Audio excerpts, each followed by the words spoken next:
And now, Superhuman Shaq. I keep telling them not to say that. I'm no superhuman. Believe it or not, I struggle with moderate obstructive sleep apnea, or OSA. In adults with obesity, moderate to severe OSA is a condition where breathing is interrupted during sleep with loud snoring, choking, gasping for air, and even daytime fatigue. Let's just say it can sound a lot like this. Sound familiar? Learn more at don'tsleeponosa.com. This information is provided by Lilly, a medicine company. Hey, Howard. In case you need a lawyer, here's my business card.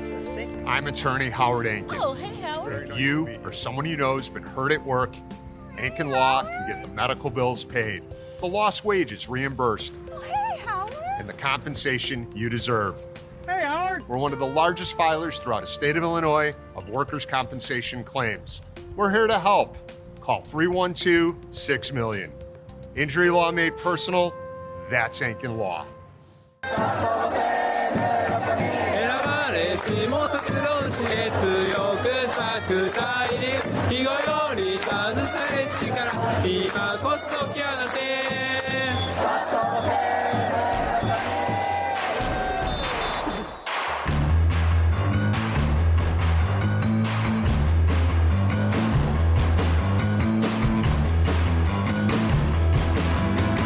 From your favorite source for Chicago White Sox talk, delivering news, interviews, analysis, and more. This is the Sox Machine Podcast with your hosts, Jim Margulis, James Fegan, and Josh Nelson. Thanks, Robin. Welcome to the Sox Machine Podcast. I'm your host, Josh Nelson, and it's Sunday night, December 21st, 2025, as we record this new episode. It's the week of Christmas, and Hanukkah is ending on Monday, December 22nd, and the Chicago White Sox delivered a nice gift to their fans, perhaps what will be their biggest free agent signing this offseason. The White Sox agreed to a deal with Japanese power hitter Munetaka Murakami, their first Japanese free agent signing since Tadahito Iguchi back in 2005, and it comes at a reasonable cost of just 2 years and $34 million. Worth the risk for the White Sox of adding the 25-year-old who bashed 245 home runs in Japan since 2019, including 56 home runs in the 2022 season. But there might be a reason why the White Sox won the bid for Murakami, as there are significant red flags in his hitting profile. He also doesn't grade well defensively. So for a cash-strapped White Sox franchise, is Murakami worth the risk?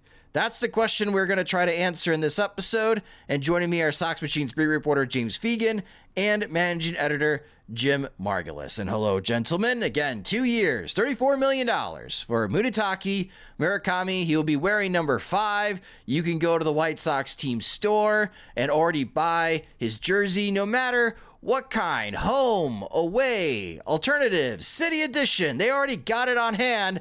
They don't got Colson Montgomery jerseys, but they got Murakami jerseys already in stock. And the White Sox will have to pay a $6.575 million posting fee for Murakami. So overall, the cost of the White Sox is around $40 million.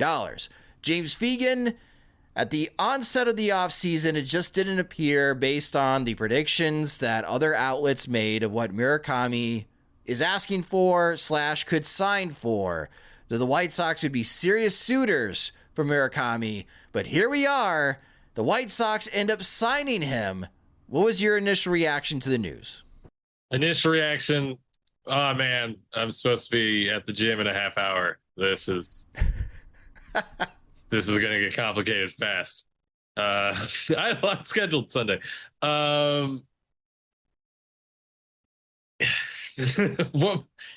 it's That's a good one. Like it's down to the point, like in terms of talent, in terms of like your depth chart for first base, what your other options realistically are, and probably equally erratic and in some cases equally defensive flawed, but don't have this sort of ceiling.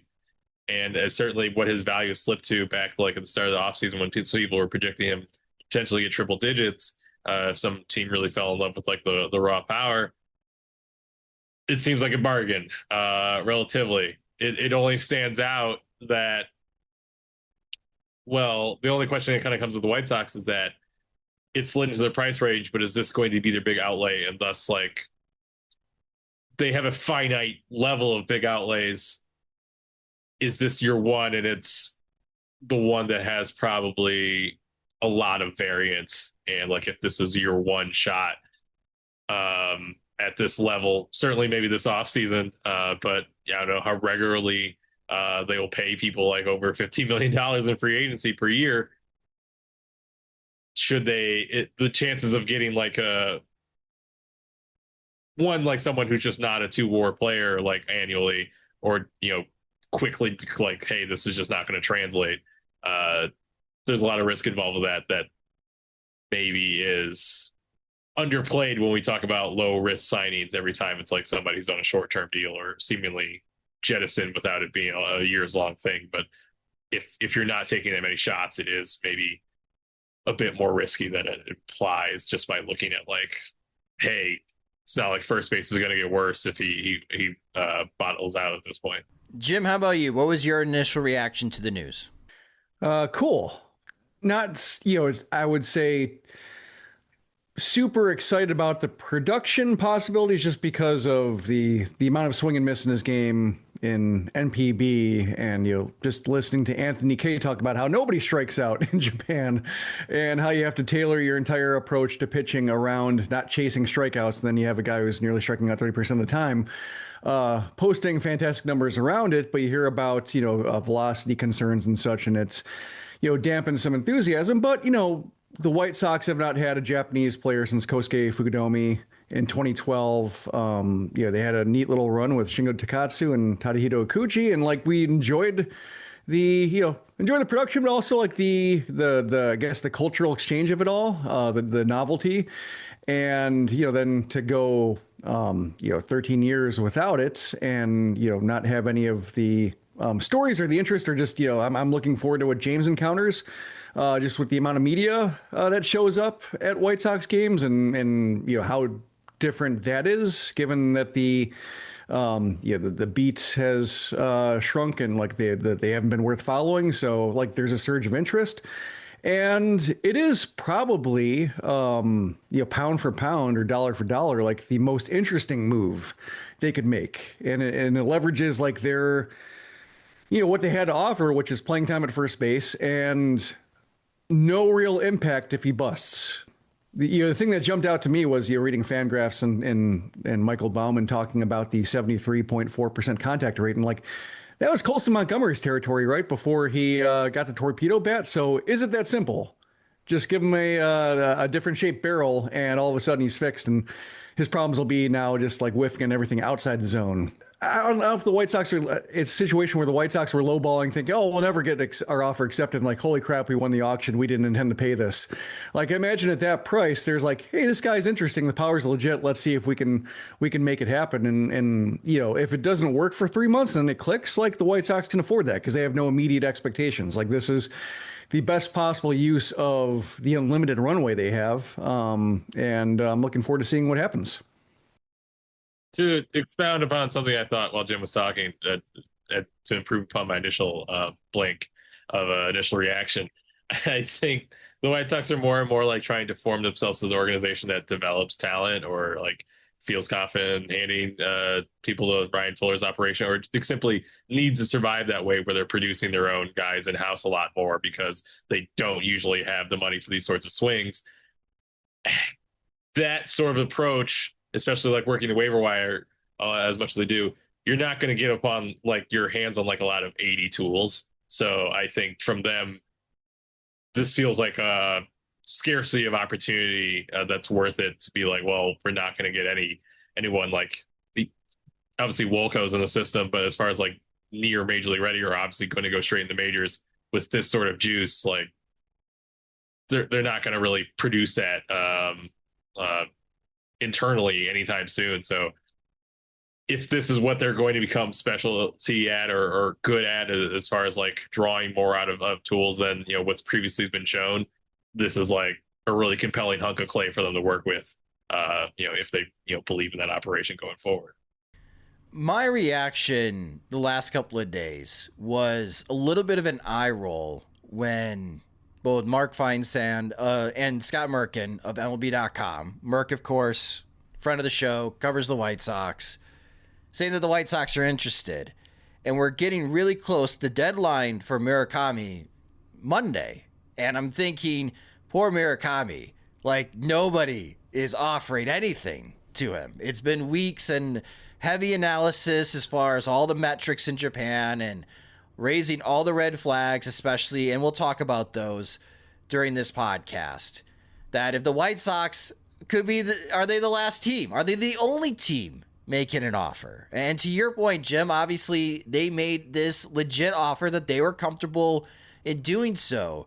But it does make me wonder, let's say if Kylie McDaniel of ESPN was right in the pre-free agent opening, that Murakami could have gotten a 5-year, $80 million contract. This is a pretty steep step back for Murakami and for Murakami's agent and for the team that posted to go from an $80 million projected contract all the way down to $34 million. But for the White Sox, just like the MLB draft lottery, luck's on their side. The Pope might be having a hand in this. Everything seems to be coming up flowers right now in the city of Chicago for sports when it's been so decimated the last few years. Maybe it's turning around in the sports scene, and a little luck for the White Sox that they get an opportunity to add a 70 grade or 80 grade power bat to their lineup, a lineup that is very hungry for more potential 30 plus home run type of hitters. And if everybody else in Major League Baseball is going to sit out and he's willing to come to the majors on this small of a deal, I think that's great for the White Sox. And I think a lot of people saw it the same way. Like, I think the reaction from third parties who are either not invested in the White Sox or like to poke fun at them said like, oh, cool. Like, great. That's makes sense for them to do something like this because they need to be interesting. They have some young talent, may as well take a shot at making them more compelling. Also, like if it goes as poorly as some of the numbers suggest, it's par for the course for the White Sox. Like, it's just another, another thing we can make fun of them about. But it is I think given his age, given that he'll be 26 in February.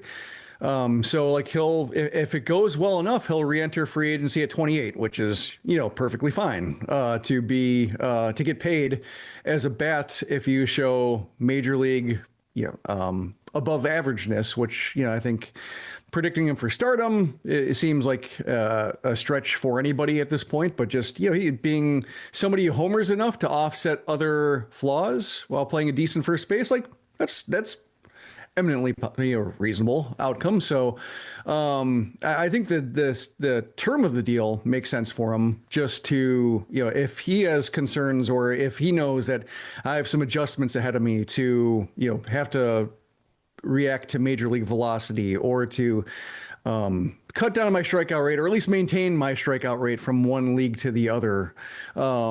He does get that kind of opportunity to struggle for a bit without costing anything, without like pressure mounting. It is like a good transition environment for him just to figure himself out as a major leaguer. And then like if it goes fantastically for him, like he can test the market once again without a posting fee, without doubts about how his bat's going to immediately carry over, whether there's going to be this big, ugly, jarring shift from one league to the other. Makes sense for him too. Like it's not the deal he wanted, but I think annually it's not that far off from some estimates. And, it's better like 2 years than like say 3 or 4 in terms of being able to capitalize on his value should he hit. I just think in another world, if another team had offered 5 years, $80 million, and then it got leaked that the White Sox offered to Murakami was only 2 years, $34 million, we would have made fun of the White Sox, be like, yep, see it at the table. Once again. Yeah, it would have been like, Masahiro Tanaka all over again. The White Sox really proud of themselves for a second place offer that had no chance of connecting. I think Shohei Ohtani, they officially. Did they even participate? I think they did just because like it cost them nothing, but I think they also had like no chance in hell. Everybody knew it, but it was a case of like, it's basically They had a presentation that got like eliminated early on. Got it. yeah. But I think they did participate and got the answer. But it was very much a case of like, hey, we're pulling all the stops to get Shohei Ohtani. Like, no, there's nothing happening here. This is probably and that would have been the case if some team massively outbid them. But like, this is the opportunity I think Getz was talking about. With not wanting to, not seeing themselves as making any huge outlays this time, but should the right opportunity tumble down to them for some reason, like they might have, and they're owing like one of the lowest payrolls in baseball at this point, especially if like they trade Luis Roberts, like it's money coming in and money going out. It's their payroll later this winter. Like this surge in spending might only be limited if they ended up trading the guy who's making the most. So yeah, it's fun. Like it's. Between the White Sox winning the #1 overall pick in the lottery and this, I think it's probably the most fascinating month they could have in terms of just general league-wide or just casual White Sox fan interest. The vibes are getting better. The vibes have been getting better since Pittsburgh, since the All-Star break, when they shocked us and they had that whole stretch that James mocked me for, when they're averaging 7.5, 8 runs a game and absolutely demolishing fastballs finally and playing more like a 70-win team in post All-Star break than the team that was going to struggle to win 50 games again in the first half. The vibes have been good. Now they got a guy who has a 30% miss rate on fastballs 94 and above. That'll but he amend those issues immediately, forthwith. He can hit the ball 490 feet, James. So what if he goes 4 for 20 at a stretch? If 2 of those 4 hits are home runs, heck yeah, right? That's all that matters in the end? That's what the White Sox are hoping for with Murakami? I mean, they definitely need to bring something back to right field that he can like hit home runs off of. Sure. Well, so let's get into that. Let's break down Murakami's profile. Some sort of target. I don't know. The goose. Dust off the goose. They do need something out there in the concourse. Even Colson Montgomery could aim for it. So let's talk about Murakami's profile and, I guess in a way, set expectations, but we're really not going to know on how Murakami is faring until regular season play. And that first introduction to Major League pitching maybe won't be really comfortable in our analysis until Memorial Day. So he's going to be learning. We're going to be learning about from Murakami. The White Sox are going to be learning. But from a positive standpoint, not a chance. This guy either like strikes out, looks awful, or hits 500-foot home runs. There will be no rational reactions to either direction what he does from like the first week of Cactus League. Not a chance. All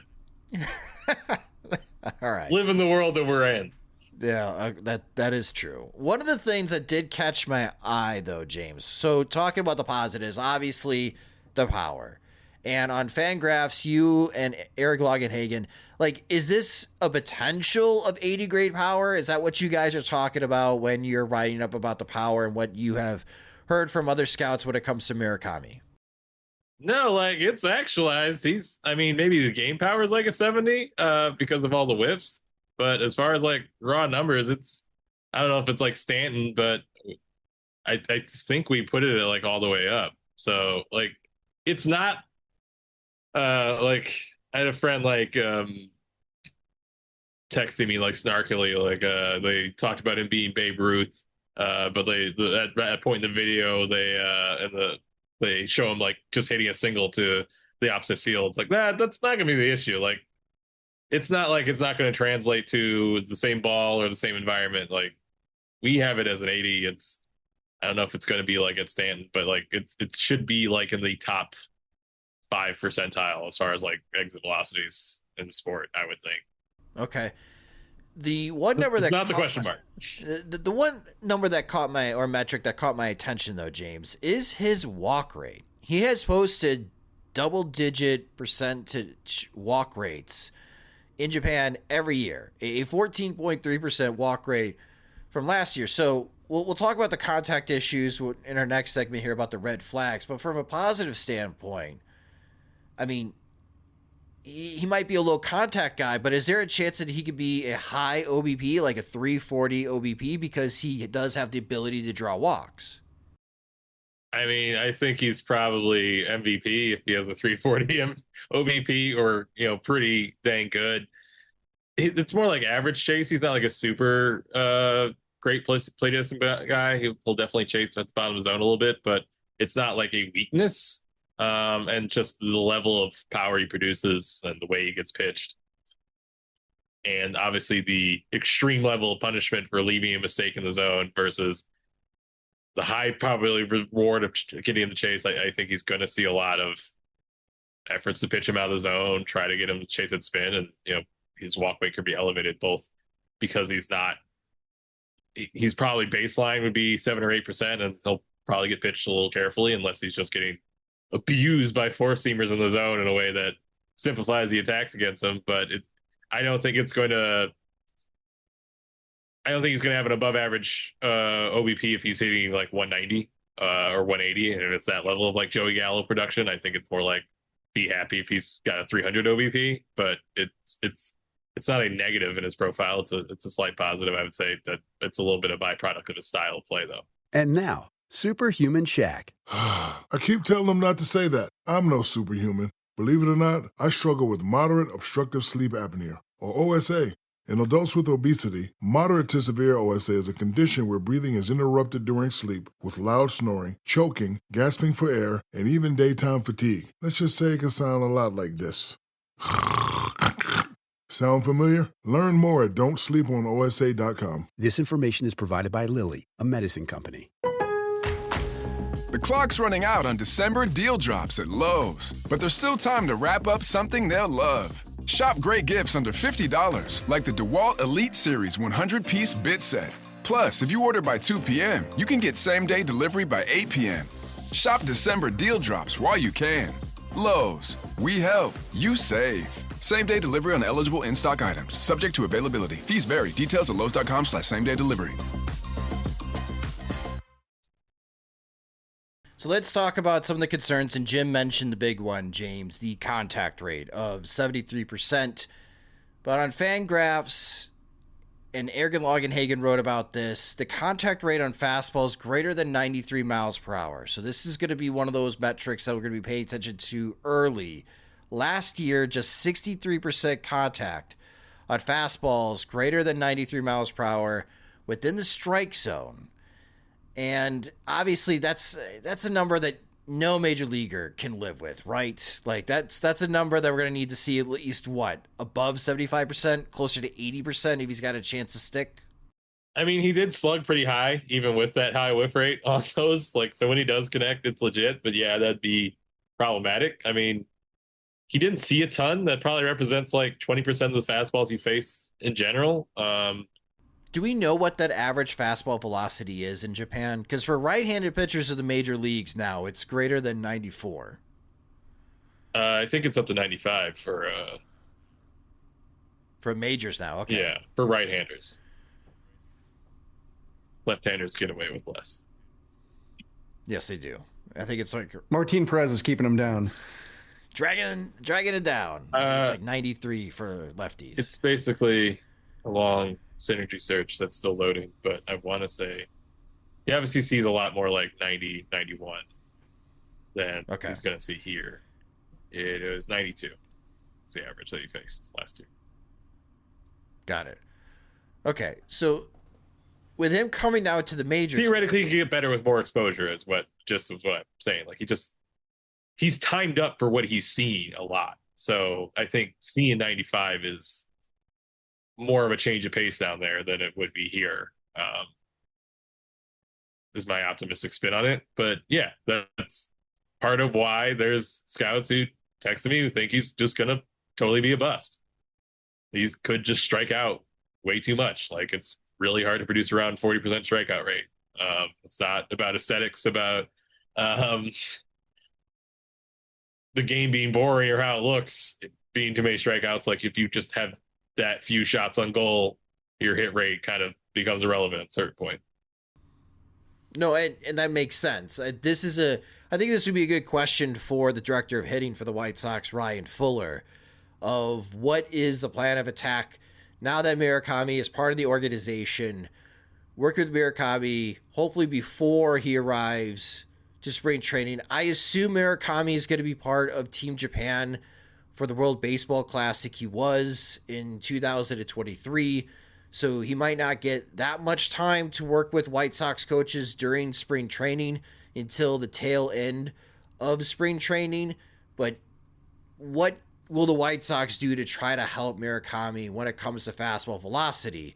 But it does harken back to a criticism that even Jose Abreu faced, James, when Abreu signed with the White Sox. And even Shohei Ohtani got a little bit of this too when he signed with the Angels and it was getting his first exposure against Major League pitching. It seems like for a lot of hitters outside of the United States who don't play college baseball or maybe elite high school baseball, there seems to be a concern about this particular batter against fastballs. And in Abreu's case, it was, can he hit the inside fastball? And Abreu showed right away in that first month he can, as he hit 10 home runs in his first month in the major leagues on his way to win Rookie of the Year. He went through a pretty significant swing change right before he came over to the majors. So is that a possibility? Is that one of the unknowns that we don't know until you arrive in Arizona for the start of spring training and get a chance to talk to everyone? It could be, but it'd be individual to Murakami. I couldn't say that he necessarily profiles for what Abreu profiled for at the time, as far as something to change. So Abreu didn't just switch from the wrong swing to the right swing, and Murakami has to look that up and do it himself. It depends if that kind of the physical ability to, tuck his hands in the way Abreu got pretty good at for inside fastballs is there for him. Because the reason I bring this point up, Jim, is that, the metrics are scary, but this is based on the way that Murakami swung against Japanese pitchers since he was 19 years old, from age 19 to age 25 this past season. So I think we have to kind of leave the door open of him making an adjustment, not to completely toss these numbers away, but the White Sox continue to point out, yes, these are bad things, but these are things that don't crush us. They're opportunities for us to get better. And maybe that's kind of how everyone, at least I view it from a White Sox perspective, from Murakami, is that we should maybe leave the door open that there's an opportunity that Murakami, working with White Sox coaches, maybe arriving in Arizona earlier to work with Ryan Fuller, that Murakami can make the necessary adjustments to improve that contact rate, especially against high velocity.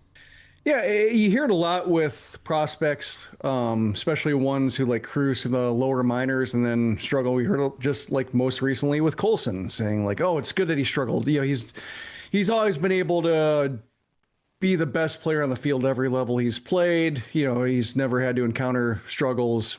It'll be valuable for him down the road to encounter this and see how he rebounds and learn something about himself as well. And I think, sometimes that's cover for we don't know how else to talk about this. We're not intending him to struggle. Oh no. Yeah. How do we present a public face, a public reaction to this? But also I think there is truth to it. You succeed, being the way you are for a long time, and then there's that final mile to close of okay, now what worked for me in Japan doesn't work for me in the majors. But obviously, if you have 56, if you set the single season home run record in Japan, if you have a 4-digit OPS, must be doing something right, or there must be something in there that is not just you'd hope just beating up on a supply of below average velocity fastballs when they inevitably have to come back into the zone for you. I just keep coming back to the word fascinating. It's a bold experiment, and it does test the White Sox hitting infrastructure in a way that it's a bold investment, and it kind of puts them out there a little bit. But also, thinking about if the White Sox signed Ryan O'Hearn to this deal, They're hoping that O'Hearn holds ground, that he doesn't decline in his 30s. He was very much a disappointment until he went to Baltimore and worked with Ryan Fuller, and like he's probably the most visible feather in Fuller's cap in terms of turning nothing into something and in something quite valuable in the right situations. So while Murakami, what he's earning is, not a reclamation project exactly. It is the same kind of buy low opportunity, or we see something and we have the opportunity to get him right. Like the way Baltimore had playing time and they had a way to, minimize his weaknesses. Like the White Sox can do the same. Like they can start him every day. They can start him against righties. They can, rotate him in and out with other players if need be. Like they have ways to mitigate it to avoid just exposing him to all the elements and hoping he survives. So looking forward to seeing how the White Sox respond. Looking forward to their initial observations or tweaks if they have them. I'm looking forward to seeing if they don't have any initial tweaks. If they want to see how it plays against major league pitching in spring training or against real velocity in spring training and making adjustments as they go. I'm looking forward to seeing the talent he has as a hitter, and does he have the ability to adjust? This is if the White Sox signed O'Hearn, it'd be cool. It would improve the floor of talent on the roster, but you know what you're getting. This is a case where it could be a disaster, but it also could be, the White Sox are no stranger to some hard-earned success, like success that doesn't, arrive immediately, but eventually they get there. And this could be another case to where they do turn him into something, if he doesn't immediately experience success on his own talent, there might be ways to get there. And I'm looking forward, given the investment, I imagine they do have some plan B's and C's in mind, based on what he's seeing and what he's showing. December deal drops at Lowe's are wrapping up, but there's still time to snag something worth bragging about. Get up to 40% off select major appliances, and members save an additional $100 on a new and exclusive Samsung French door refrigerator, now just $18.99. Need new tools? Select tools and accessories are up to 45% off this week. Lowe's, we help, you save. Valid through 12/24. While supplies last, selection varies by location. Loyalty program subject to terms and conditions. See Lowes.com/terms for details. Take a look at Steamer's projections, which you can check out from Murakami on Fangraphs.com. Steamer, 122 games, 24 home runs, 64 RBIs, a 227 batting average, a 330 on base percentage, 438 slugging, a 112 weighted runs created plus, so that's 12% better than league average, 1.7 WAR, with a 29% strikeout rate and a 12.6% walk rate. James Fegan, if Steamer is right, and at the end of September in 2026, Murakami plays 122 games and hits 24 home runs and boasts those types of numbers and is above league average hitter, and he's 1.7 at first base for WAR, are the White Sox happy with that? Yeah, that's fine. That's a solid player. It's unspectacular. I think the defense probably makes you a little not super eager to get back on at the end of the 2 years. But as far as meeting the value of the deal, helping the team, it's a guy you would put out there every day. Does the 1.7 speak to the defense being a big negative, and thus he kind of transitions to DH, or needs to, because you obviously have a lot of people who need the DH slot? It's kind of weird, given that he's such an extreme profile, that the projection spits out something that's middle of the road on everything, including his strikeouts staying weirdly okay. It's I don't know what that season line would look like to watch, but in a vacuum, yeah, that's fine. It's a slightly above average first baseman that they got for, I guess, a slightly above average outlay. Sounds like a fair deal. You shake hands and walk away from it, maybe not remember it super strongly in 5-10 years, but it went fine. Kind of strikes me as like Gavin Sheets' best foot forward. like that kind of production. Like strikeout rate is different, but in terms of the just above average bats, has the size of a first baseman, doesn't leverage it particularly well. Like, yeah, he was fine. He's fine for the Padres. He's fine in doses for the White Sox, and just be a case of, they ended up back at Gavin Sheets. All roads lead back to Gavin Sheets, basically, would be the takeaway from it. But still, I think it's more about the journey than the destination here, given the White Sox projected win totals overall. Gavin Sheets is way too iron constitution to be limited to 122 games. So. Man never breaks down. Yeah. No matter how many times he tumbles in the outfield. He can take a punch. So Murakami now in the fold, and the White Sox are planning for Murakami to play first base, which means that more than likely Miguel Vargas, the majority playing time for Vargas in 2026, will be over at third base. So your projected infield right now in late December, Murakami at first, Chase Meitrout at second, Colson Montgomery at short, Miguel Vargas at third base. It's not a bad infield. It's not the best in Major League Baseball, but it's got potential to be better than what the projections say on paper, at least, that there is somewhat of a ceiling within this White Sox infield. But it does raise the question, James, of what does this mean for guys like Lenyn Sosa and Curtis Mead and Bryan Ramos in the infield? They're all out of options. And we even heard it in Orlando during the winter meetings. I don't know if anyone has a good answer of what to do with Lenyn Sosa after he led the White Sox in home runs in 2025 and what is his most clear path forward. We're joking on social media that maybe Lenyn Sosa should grab an outfielder's glove. And we even talked about it in one of our previous episodes of the Sox Machine podcast. Let's get ready for the Lenyn Sosa outfield experience. But with your expertise, what does this mean for Sosa, Mead, and Ramos? I don't like the Sosa outfield idea. I don't know. Lenyn Sosa defensive experiment seems like an interesting term. Theoretically, you have kind of this solid bat that you are okay with mixing in at first, okay with playing at second sometimes. Meitrout is a solid part of the group, but maybe not someone you feel like you need to give 700 PAs to and he can't take a day off or can't. And also, like, if anybody goes down, like if Vargas gets hurt, you shift Colson to the third base and Meitrout to short, Lenny plays some second base for a while or something like that. Having one more bat than you absolutely need or that you feel good about, I think there's a spot for someone on that team and that player plays a decent amount.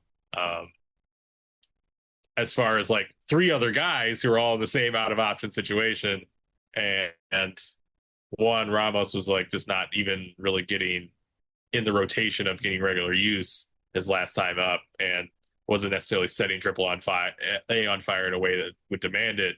I think the path gets most complicated for him. He's also probably the one who's at least toyed with like starting the outfield before, and probably with their athletic profiles would be the best candidate for it. But yeah, I think him and Mead are kind of up against it going into spring with the way things are currently outlined. Like injury could open up really easily, or maybe we're in March and like Mead has 1100 OPS in spring and we can't even remember when we didn't see him as an essential part of the group or something like that. But at this point, at this juncture, you'd probably say like it seems like they have to figure out getting value for Ramos and Mead, or just like losing at the end of spring training with the way the roster currently sits. But I don't think outside of someone like Murakami and outside of like someone even like Colson Montgomery, like there's just not anyone that infield mix who's like, this is their position. You're never moving them off. You can't even like compete with them if you like outplay them in spring training. So I think there's room for it to move, even if it's what it currently lays at. And to that point, Jim, I agree with James. Like, I do foresee now Lenyn Sosa being that super utility infielder, maybe the first guy coming off the bench, especially in games like, the White Sox are going to have to, they did their best, and the Tigers helped out at times to avoid facing Tarek Skubal. But if Skubal is facing the White Sox, maybe that's an opportunity move. My dropped over to short. Sosa could play either second or first. Give the left-handed bats a day off from facing Skubal. I like that Sosa could be that super utility guy. You still need league average bats, even on the bench.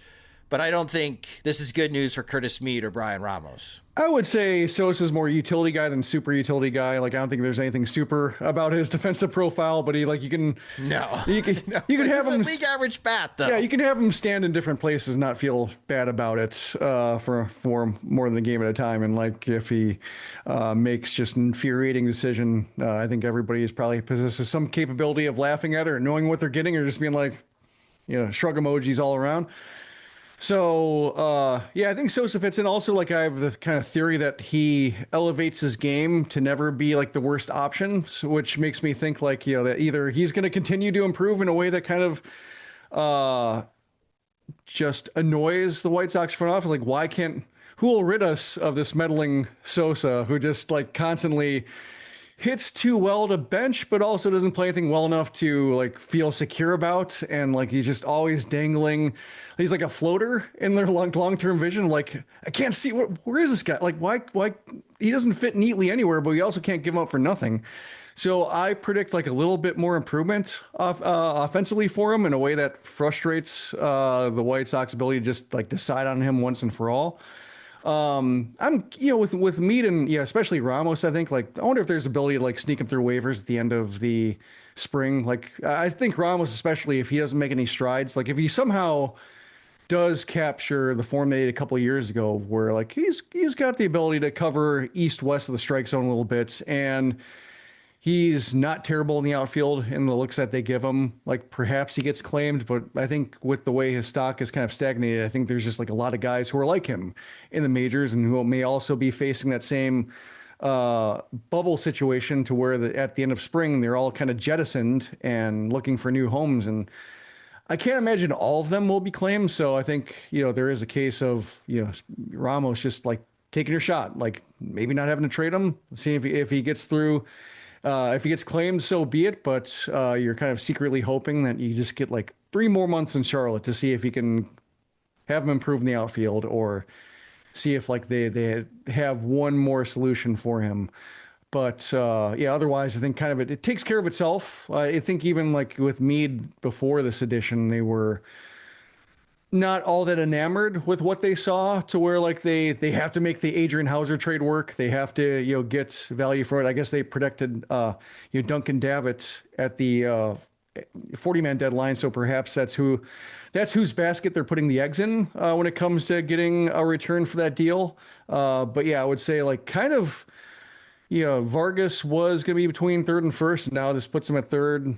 Sosa was going to be kind of first in DH. And now this puts him at like a platoon first. So like, I think it naturally sorts itself out right now. And it's just more of a matter of, should the contact issues for Murakami and Colson flare up in a way that makes them tough to play, what do you do then? What's the best production versus defense balance? I think it gets a lot trickier right now. I think even though the defense might be a little bit wobbly at the corners, and you're still hoping that Colson maintains what he showed last year at shortstop, you have a reason to be playing all 4 guys at all 4 positions, and understanding why you're doing it, even if there might be like a bad defensive game here and there.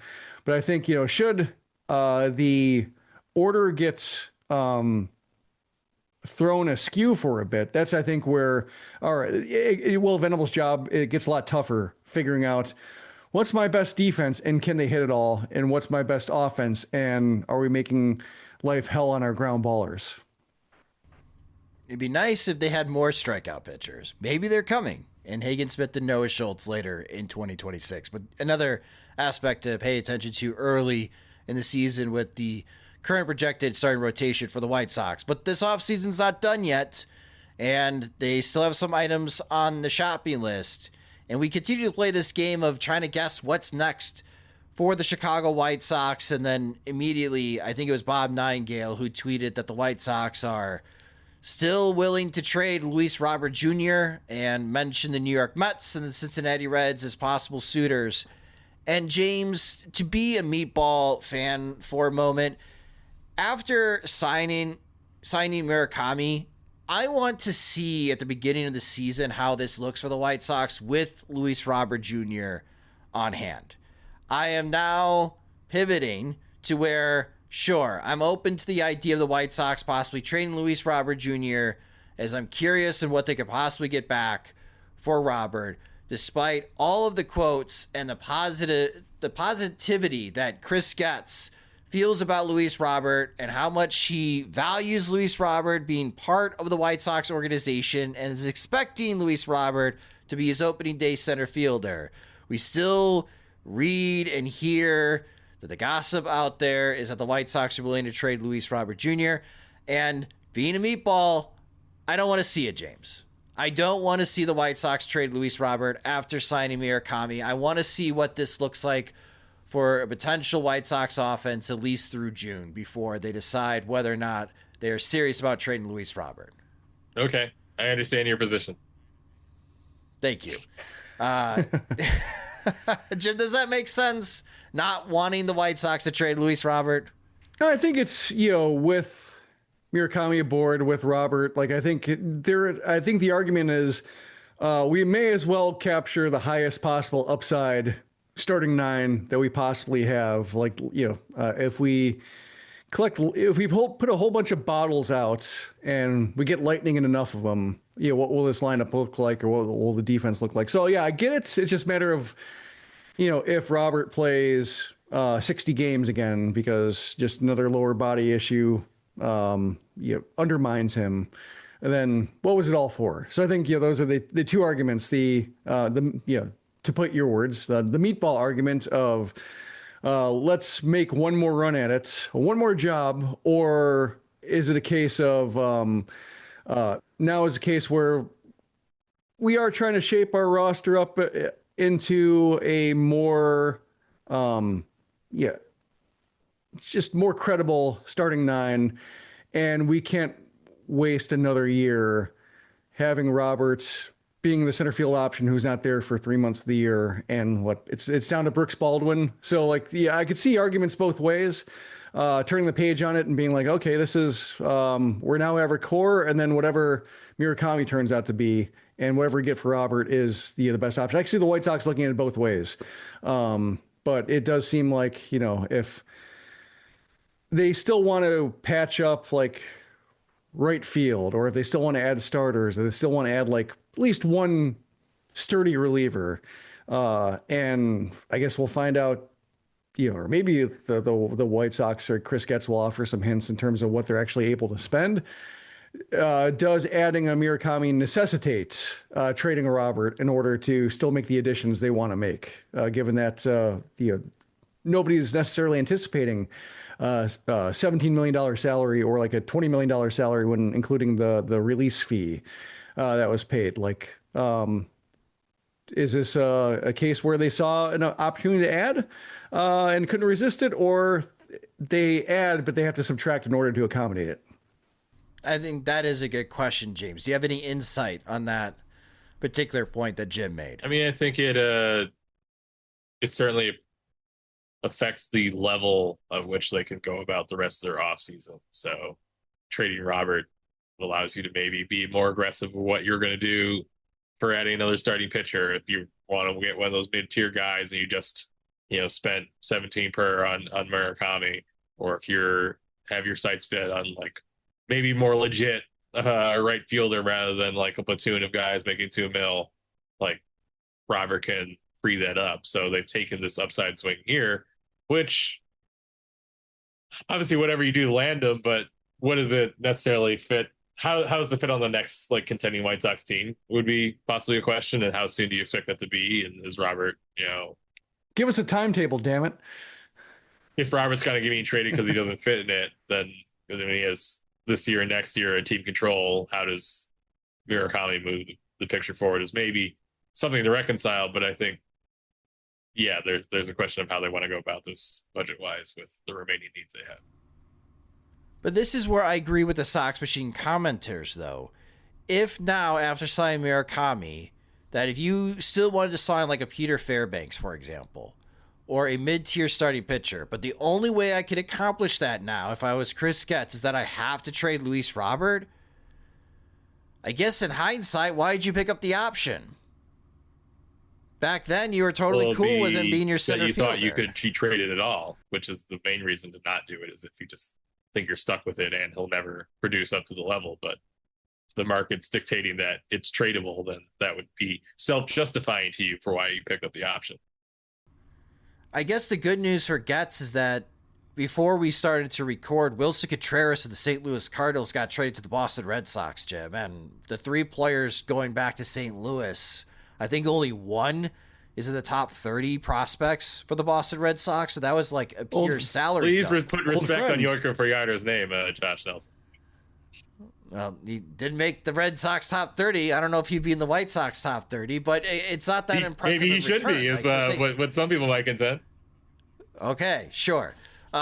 So St. Louis, that's a salary dump for the Cardinals, and everybody knows that's what St. Louis is trying to do. They're still trying to trade Brendan Donovan and hopefully Nolan Arenado that they want to accomplish this offseason. It just, I know it's meatballish, and I can understand from a very logical reason that when we picked up the option, Josh, we had no idea that we could be serious suitors for Murakami. But now here we are in late December. The center field market sucked to begin with this offseason. It's not going to get better. There are teams that clearly want to upgrade their outfield. We saw Philadelphia sign Adolis Garcia to be part of their outfield, and they seem pretty set. And there's just very limited options. So if the Mets and Reds call and they give us a attractive package, maybe we get a AAA starting pitcher out of the deal with Luis Robert that we can maybe plug and play into our starting rotation. I use that $20 million that I save. We go get Peter Fairbanks. Maybe we bring back Mike Tauchman to help solidify right field. That might be a better allocation of assets that I did not know that this opportunity presented itself in December, Josh. So stop being a meatball. Things get changed during the offseason. But damn it, Jim, I still want to see how this looks. And if Luis Robert can bounce back to his 2023 self, still have that naive hope, it would be a lot of fun to start the season if Murakami and Colson Montgomery and Luis Robert start the season hot. It could be fun being a White Sox fan. I'm looking forward to seeing like the PECOTA spread, especially if the White Sox keep Robert somehow over the course of the winter. Like PECOTA projections, along with just having the overall projection of what the White Sox predicted record will be. They have this spread of outcomes that shows like how variant a team can possibly be based on who stays healthy, the combination of players who meet their 80th percentile outcomes in a given simulation. Like I could see the White Sox having a pretty wild spread, like with the talent on hand and with the power they've shown and also with the flaws they've shown, being like, this team's going to win 87 games. This team is going to struggle to win 55. Like I could see it being both cases. And widespread. Yeah. But the fact that we've gotten 143 comments on a post in December, especially after the Bears just took all the headlines for being the Packers, when it should be like all the right reasons, though. Yeah, when it should be thoroughly Chicago Bears season, and there should be no oxygen for the White Sox to make news. Like, it's fun to have this kind of move, and now having these questions about like, do they keep Robert? Do they trade him? What are your ambitions? Like, this does paint a more evocative picture of like what the White Sox actually intend to accomplish over the next couple of years, assuming like no labor stoppage really takes a bite out of 2027. We'll learn more as Murakami will be introduced to the Chicago media and White Sox fans on Monday morning at 11 a.m. Central Time at Wright Field. James Fegan will be there representing us at Sox Machine. You can watch that stream on CHSN, the Chicago Sports Network, and be curious to see what Getz has as far as answers to those questions. No doubt, maybe a veteran reporter will once again grill accidentally Chris Getz. Be like, man, this is like the best thing that's ever happened during your GM tenure. We'll see what Bruce Levine asks Chris Getz on Monday morning. But again, we'll have that coverage for you guys on SoxMachine.com. It'd be great if That he's will like, do it now for this you've got two good things. How about that? They got two good things. Just continue to lean into the bit. You're on a roll, Chris. That will do. 3's a trend. Maybe that's how he says it. Like, it's only 2. Yeah. Well, that will do it for this episode of the Sox Machine Podcast. Thank you guys so much for listening. If you just discovered the Sox Machine Podcast, you can subscribe to the show wherever you listen to podcasts, such as Spotify and Apple Music. You can also listen to the show and watch our videos on our YouTube channel at youtube.com/SoxMachine. For all of our new, hopefully subscribers, but at least followers from Japan, hello. You can follow us on social media. We're at Sox Machine. You can follow James Fegan at JR Fegan. You can follow me at SoxMachine_Josh. And if you're not a subscriber, you can become one at SoxMachine.com/products, where monthly plans start at $5 and you get discounts on an annual subscription. It unlocks all of our coverage of the Chicago White Sox and Major League Baseball, and also our comment section. We have additional tiers of support for our 10 War and higher subscribers. We just answered a bunch of your guys' questions in a PO Sox mailbag. Some questions about the MLB draft that all 3 of us chimed in about. And on Monday nights, we're going to be meeting up with our 25 War and higher subscribers in a Zoom call. And I'm sure they're going to have a lot of questions about Murakami. Yeah, well timed. Press conference. And what is next for the White Sox? So if you want that additional access to Sox Machine and additional content, go to SoxMachine.com/products and sign up today. The Sox Machine Podcast is a production of SoxMachine.com, part of the Blue Wire Podcast Network. Alongside Jim Margulis and James Fegan, I'm Josh Nelson. Thanks for listening and watching.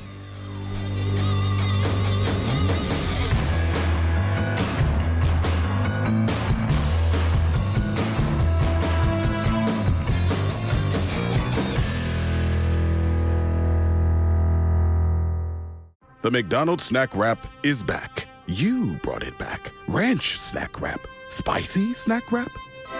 You broke the internet for a snack. Snack Wrap is back. Ba-da-ba-ba-ba.